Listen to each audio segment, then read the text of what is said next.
A educación para os grupos de presión que os señores do Partido Popular representan non é máis que un nicho de mercado que se nutre dun constante proceso de erosión da educación pública que vai regalando máis e máis espazo á privada, iso sí, sempre con diñeiro de todos e de todas. A falacia da liberdade de elección das familias fundamentase nunha idea antidemocrática e é a que asocia a liberdade de elixir coa capacidade de pagar e coa vontade de distinguirse, porque os centros concertados, é dicir, subvencionados, teñen a obriga de seren gratuitos nas etapas obrigatorias, pero rematan por contar cun dobre financiamento mediante o cobro de cotas e de doazóns e tamén das sobresubvencións públicas como a que leva a cabo o Concello de Vigo cubrindo con cartos públicos os uniformes escolares. E con todo isto, os centros privados concertados tampouco chegan a todas partes, como normalmente din.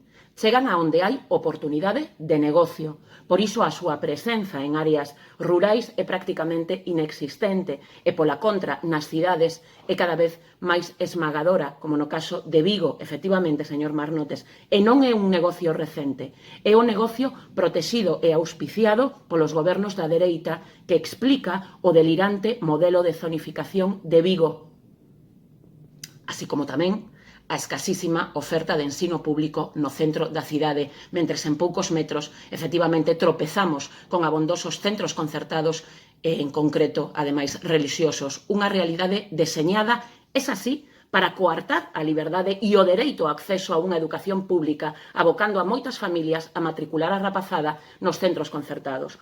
Hoxe, como sabemos, a cidade máis importante de Galicia é tamén a cidade que ten máis alumnado matriculado na suma de concertada e privada ca na pública. Triste éxito, señor Marnotes, triste éxito que vostede apela.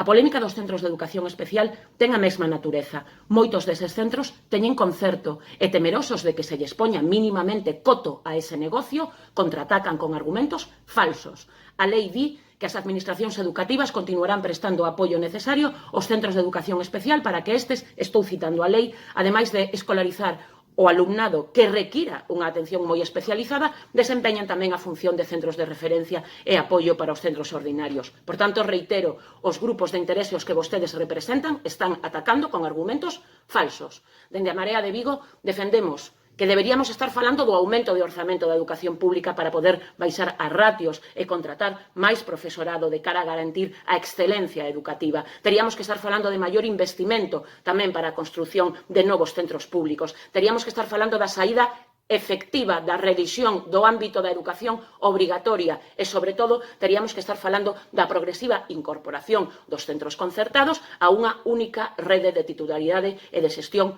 pública. Temas que quedaron efectivamente fora da Lei de Educación e que nós seguiremos a defender. Fronte a unha educación privatizada e segregadora que vostedes defenden, está o gran proxecto da educación pública, laica, inclusiva, democrática, de calidade e segura de todas e para todas. Moitas grazas.